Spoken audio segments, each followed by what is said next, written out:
У Соединенных Штатов Америки в мире есть определенный имидж. Государство, которое старается контролировать далекие страны, участвовать во всех конфликтах и быть международной полицией, особенно на Ближнем Востоке. Нынешний президент Дональд Трамп прямо сейчас такое реноме подтверждает. Но сложился этот образ в основном в эпоху другого президента, Джорджа Буша-младшего. О нем сегодня и поговорим. Вспомним затяжные войны в Ираке и Афганистане и обсудим, почему Буш решил их начать. И, конечно, внутриамериканские дела тоже обсудим. Куда ж без этого? Все-таки не только за войны его помнят. Перед тем, как начнем, напомню. В описании мы собрали способы, как вернуть себе нормальный интернет в России. Мы их регулярно обновляем, а спонсирует это дело MaxSwap. Они выпускают виртуальные карты, с которых вы можете платить криптой, как обычными деньгами. Джордж Буш-младший родом из Техаса и из семьи, которая занималась политикой вот уже несколько поколений. Его дед Прескотт Буш был сенатором от штата Коннектикут, а отец Джордж забрался повыше. Сначала был главой американской разведки, затем вице-президентом, а позже, в конце Холодной войны, стал президентом США. Собственно говоря, приставки «младший» и «старший» у обоих Бушей появились только после избрания президентом нашего сегодняшнего героя. Потому что даже средние имена у них похожи. Карьера младшего Буша типична для выходца из богатой семьи. Учился в Йеле и Гарварде, одновременно пошел военным пилотом в Техасскую национальную гвардию. Но не подвигов ради. Говорят, что поступил он туда, чтобы не угодить в обычную армию и следом во Вьетнам. По окончании учебы Буш работал в нефтяной индустрии и попробовал избраться в Конгресс, но не задалось. Определенную известность ему принесла работа на президентской кампании отца в 1988-м. Также успешное вложение в бейсбольную команду Техас Рейнджерс. Там Буш был не просто инвестором, но и управляющим директором. В 1994 году Буш пошел на выборы губернатора Техаса и успешно избрался, обойдя действующего губернатора демократку Энн Ричардс. Демократы с тех пор так и не выигрывали всеобщих выборов в Техасе, только отдельные округа в Конгресс. Штатом Буш правил как классический консерватор. Резал налоги, поддерживал смертную казнь, всячески продвигал религию, даже назначил праздничный день Иисуса. Немало внимания Буш уделял и образованию, и началу перехода нефтяного Техаса на экологичную энергию, ветряную и солнечную. Губернатором Буш оказался популярным. На второй срок его избрали с почти 70% голосов. С такими результатами у Буша всерьез заговорили как о потенциальном кандидате в президенты на следующих выборах в 2000 году.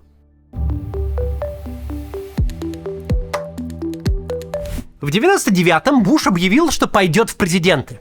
На республиканских праймерис изначально никто особо не лидировал, но Буш довольно быстро заручился поддержкой истеблишмента и получил преимущество – политическое и финансовое. А затем набрал непреодолимый отрыв после супервторника – дня, когда проходят сразу много праймерис в разных штатах. В итоге главный его конкурент, сенатор Маккейн, свернул кампанию, и Буш уже в марте стал кандидатом в президенты от республиканской партии. На всеобщих выборах против Буша шел Альберт Гор, действующий вице-президент при Билле Клинтоне. Буш в вопросах сначала лидировал, в своей кампании он упирал на скандалы и импичмент президента, обещал вернуть в Вашингтон некую цивильность и диалог, а также, представьте себе, ругал администрацию за излишнее вмешательство в дела других стран, военную операцию в Сомали и бомбежку Сербии. Дело было за малым, собственно, выиграть выборы. Точнее, голоса выборщиков в колеблющихся штатах. В 2000-м все свелось к одной единственной Флориде. Без нее у Буша было 246 голосов, а у Гора 266. И кто выигрывал Флориду, тот еще немного и президент. Вроде все ясно. Вот только кто выиграл Флориду, выясняли больше месяца. В ночь выборов аналитики по телевизору сначала присудили победу Гору. Потом в штате посчитали еще голоса и предсказания отменили. Потом сказали, что победил Буш. В этот момент Гор даже позвонил Бушу, чтобы официально признать поражение. Но затем победу Буша тоже отменили. Так что Гору пришлось перезванивать, что, мол, нет-нет-нет, еще поборемся, одну минуточку. В итоге при первичном подсчете Буш опережал Гора на 1800 голосов из 6 миллионов. Сразу же запустили машинный пересчет, после чего отрыв упал до 300 голосов, решивших весь итог всех выборов в Америке. Потом началось противостояние команд юристов с обеих сторон. Гор требовал ручного пересчета, а Буш сопротивлялся, мол, stop the count.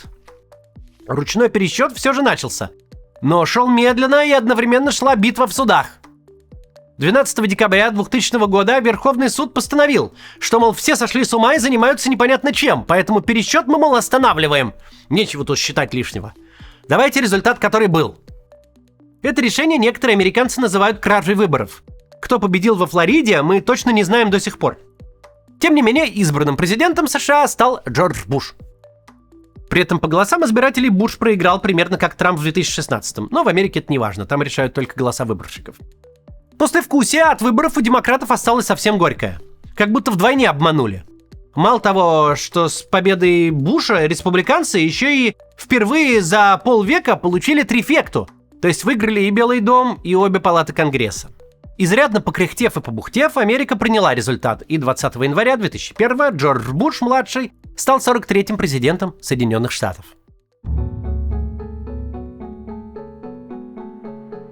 Свое президентство Буш начал с решительных шагов во внутренней политике, применив опыт успешного руководства Техасом.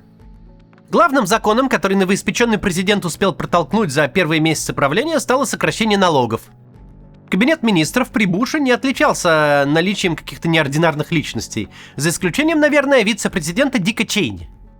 Вице-президент в США должность довольно специфическая. Вроде как ты второй человек в стране, но настоящих полномочий у тебя нет. Однако Чейни обладал огромным неформальным влиянием и был одним из главных советников Буша. Но в 2001-м случилось событие, которое изменило все – 11 сентября. Террористы, захватив пассажирские самолеты, направили их в нью-йоркские башни-близнецы и Пентагон. За одно кошмарное утро погибли 3000 американцев. Весь мир облетели кадры, как Бушу на ухо сообщают о втором самолете, врезавшемся во вторую башню, пока он посещает детей в начальной школе. Чтобы не пугать малышей, Буш доводит встречу до конца и только потом уходит разбираться. Затем президента полдня гоняют по стране на самолете, пока выясняют, где вообще безопасно. Уже вечером Буш обращается к американцам по телевидению. Через 3 дня едет на Ground Zero в Нью-Йорке. С этого момента вся траектория его президентства будет крутиться вокруг борьбы с глобальным терроризмом. Конечно, доля вины за то, что Америка прозевала 11 сентября, лежит и на самом Буше. Он все-таки лидер страны и руководитель кабинета министров. Но теракт готовился несколько лет, раскрыть его пытались еще в 90-х при Клинтоне, и ответственны за это спецслужбы, ФБР и ЦРУ. Расследование этих спецслужб не сильно зависит от персоны, сидящей в Белом доме. Тем не менее, за реакцию на атаку 11 сентября и за поиск преступников теперь отвечал именно Буш. Свобода действий у него была значительная. Вдобавок к и без того широким президентским полномочиям, Конгресс принял закон об авторизации военной силы, который дал президенту право мочить кого угодно и где угодно в рамках борьбы с терроризмом. Закон этот, кстати, до сих пор в силе, и все последующие президенты им с удовольствием пользовались. Личный рейтинг Буша взлетел до 90%. Вся страна была готова поддержать его решение о любых военных операциях. Операции начались спустя месяц. США вторглись в Афганистан. Именно там прятался организатор терактов 11 сентября, лидер Аль-Каиды Усама бен Ладен. Американцы попросили правивший там Талибан предоставить им бен Ладена. Внятного ответа не получили и пошли разбираться сами. Война в Афганистане растянется на целых 20 лет и закончится уходом американцев и моментальным возвращением Талибана к власти. Но само вторжение было молниеносным. Столицу Афганистана, Кабул, взяли за месяц. Бен Ладена, правда, не поймали, тот улизнул в соседний Пакистан. Тем не менее, удар по рассаднику терроризма в лице Талибана тоже виделся вполне себе победой. То вторжение в Афганистан, кстати, мир одобрил почти единогласно. Все были в шоке от 11 сентября, и множество стран поддержали США не только словами, но и войсками. После захвата Афганистана начался долгий процесс строительства нового государства, а также борьба с талибами, которые отступили в горы и провинции, где продолжали воевать с силами коалиции. Каких-то значимых успехов интервенты не достигли. Да, в стране организовали Исламскую республику, но структуры у нее были хлипкие, и никакого патриотизма у афганцев она не вызывала. Но это все станет ясно позже, а пока Буш обращает внимание на другого ближневосточного недруга, на Ирак. С Ираком Америка уже воевала при президенте Буше-старшем.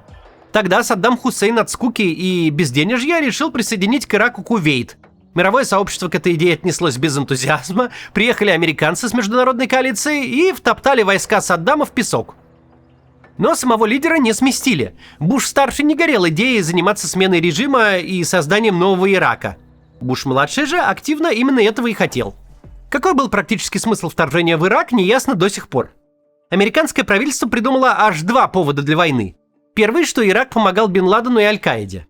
Это было не так. Бен Ладен сидел в Пакистане, союзники Америки. прямо под носом у местных спецслужб. Второй повод, что Саддам разрабатывал оружие массового поражения. Госсекретарь США Колин Пауэлл даже размахивал в Совбезе ООН символической пробиркой с сибирской язвой, что тоже оказалось ложью. После вторжения американцы никакого химического оружия в Ираке не нашли.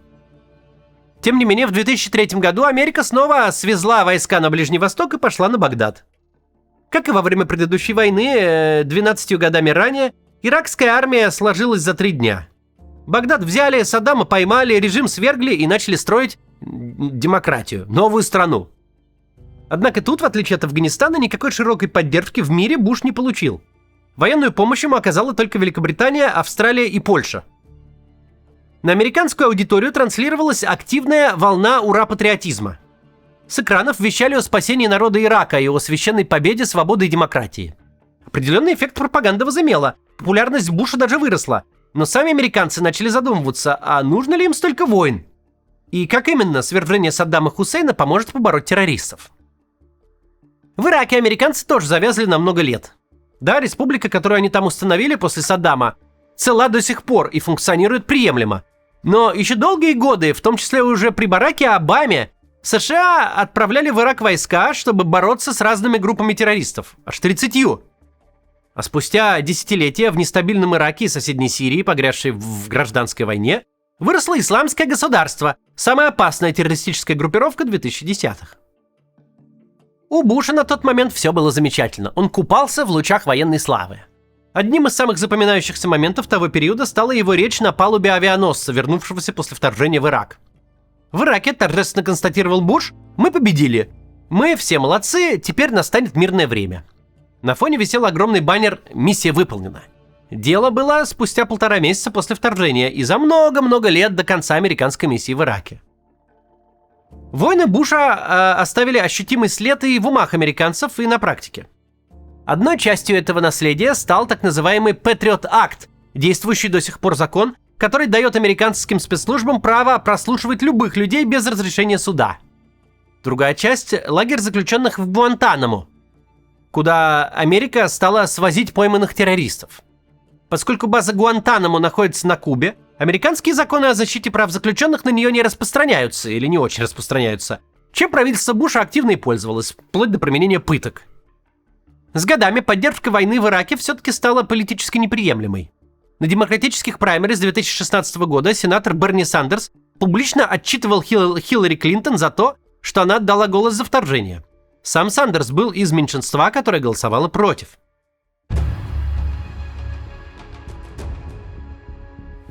В 2004 году Джордж Буш выиграл второй президентский срок. К этому моменту он еще сохранял популярность, но у публики уже накопились вопросы насчет затяжных войн в Ираке и Афганистане. Против Буша шел демократический сенатор Джон Керри. Керри в свое время поддержал вторжение в Ирак, но ругал Буша за то, что тот практически не нашел союзников в войне против Ирака, а значит, американские солдаты застрянут там на долгие годы. Буш парировал. Керри, мол, свою позицию меняет раз в неделю, а у самого Буша есть курс твердый и четкий. В этой президентской гонке результат Буша был даже лучше, чем прежде. В частности, он все-таки выиграл и по голосам избирателей, а не только в коллегии выборщиков. И вот, на первом же году второго срока Буша по США ударила стихия, ураган Катрина, который стал самым дорогим для страны стихийным бедствием. Больше всего досталось Луизиане и самому крупному городу штата, Новому Орлеану, который расположен на побережье Мексиканского залива и в устье реки Миссисипи. Ветер в урагане достигал 300 км в час, но главной проблемой стало штормовое наводнение. Ураганы гонят воду из моря на сушу, одновременно льет как из ведра, и в итоге прибрежные города и деревни затапливает. Конечно, о такой опасности в Америке знали, ведь ураганы там бывают каждое лето. Поэтому армейский корпус инженеров давным-давно построил вокруг Нового Орлеана систему дамб, ворот и шлюзов, которая должна была город защитить. Вот только Катрина всю эту систему прорвала. В затопленном городе и в других прибрежных регионах погибли более 1000 человек. В начале катастрофы Буш отдыхал на своем ранчо в Техасе. До Луизианы и Нового Орлеана рукой подать. Когда он все-таки собрался вернуться в Вашингтон, его команда приняла стратегическое пиар-решение – пролететь над затопленным городом и сделать фото, как президент печально смотрит в иллюминатор на трагедию внизу. Фото не оценил примерно никто. Еще меньше американцы оценили кадры из самого Нового Орлеана. Люди зовут на помощь, стоя на крышах. Эвакуированные сидят на огромном стадионе без еды и питья. Спасателей нигде не видно.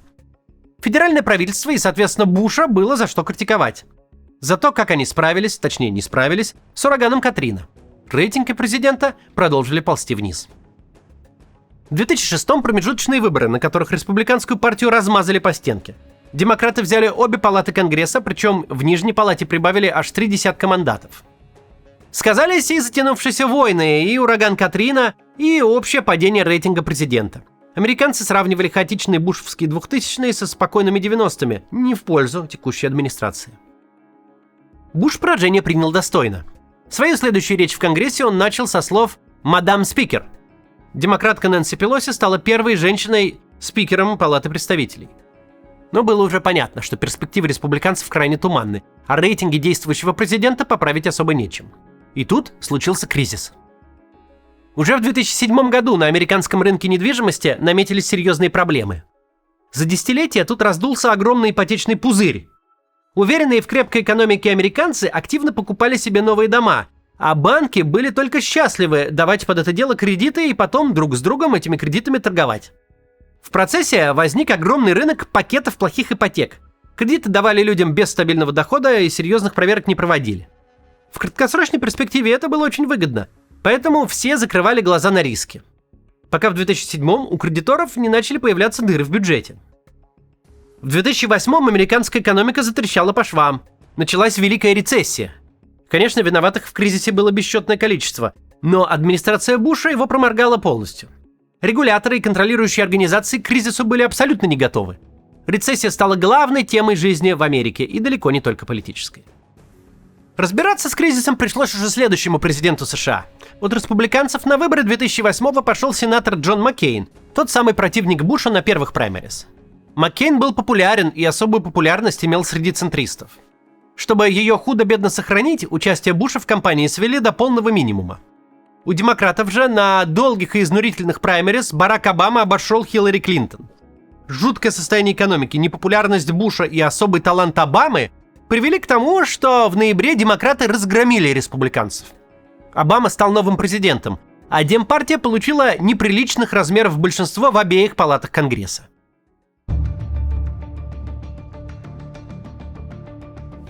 Было бы славно вспомнить, что полезного Буш сделал в отношениях именно с Россией.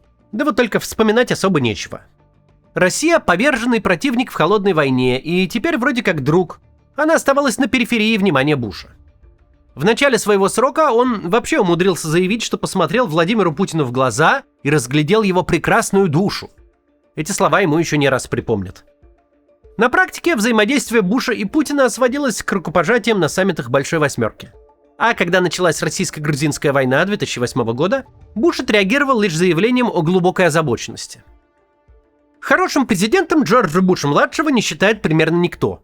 Главным его наследием стали 2 войны, которые превратились в многолетнюю головную боль и для простых американцев, и для политиков.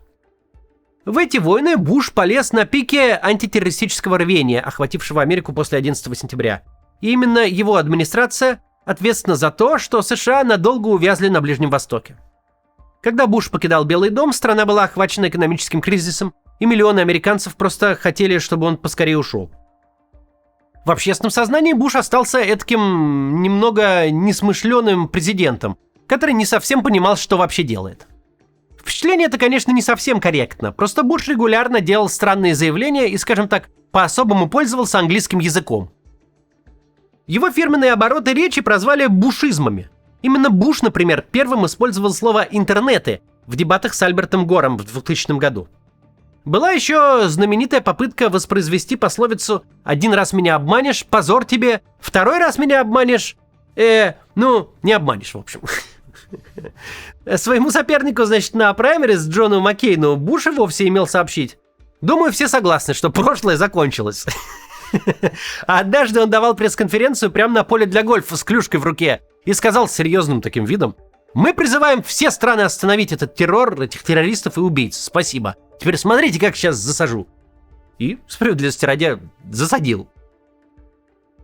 После завершения президентского срока Буш стал появляться на публике гораздо реже. Но склонность к бушизмам у него никуда не делась. В 2022 на речи президентской библиотеки он, обсуждая последние события, заявил следующее. The decision of one man to launch a wholly unjustified and brutal invasion of Iraq. I mean, of Ukraine. Iraq, too. Anyway. 75. После президентства Джордж Буш-младший никаких видных ролей не занимал. По традиции открыл в Техасе библиотеку, вместе со своим предшественником Биллом Клинтоном занимался благотворительностью для Гаити после крупного землетрясения. В 2026-м Буш чисто имиджево занимает уже чуть более высокое место, но не собственными силами. Просто следующий республиканский президент, Дональд Трамп, уже 10 лет вызывает в стране гораздо более яркие эмоции, как положительные, так и отрицательные. Все познается в сравнении. 43-й президент США запомнился людям не самыми хорошими вещами, но он точно значим для современной истории. Именно Буш-младший руководил Америкой в переходный период, когда после сытых и спокойных 90-х стране пришлось снова ввязываться в международную политику и бороться с террористами по всему миру. А конфликты того времени продолжают влиять на нас до сих пор, и не только на американцев, а на нас всех. До завтра.